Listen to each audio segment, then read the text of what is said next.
আরে ওসব নিয়ে তোমাকে কেন চিন্তা করতে হবে, আমি আছি তো, তুমি গাড়ি নিয়ে চলে এসো। হ্যাঁ হ্যাঁ, তো চাচা তোমার গরু দেখাও। আরে গরু তো তোমার সামনেই দেখো।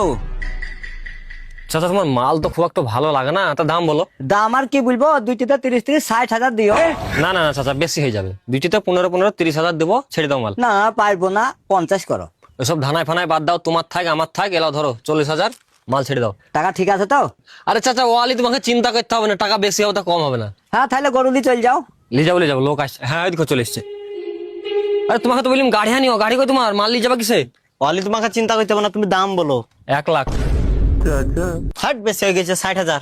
বাড়া কি বলছো গো, বিদেশি মাল, 80,000-এর 1 টাকা কম হবে না। হ্যালো ব্যাগ ধরো। ঠিক আছে তো? বিশ্বাস নাই? না ও বেড়াতে গেলছে, আমি চললিম, তোমার মাল তুমি নিয়ে যাও। না ডাক্তার না ইঞ্জিনিয়ার না গোলামি করি, টাকা আছে শুধু দালালি করি।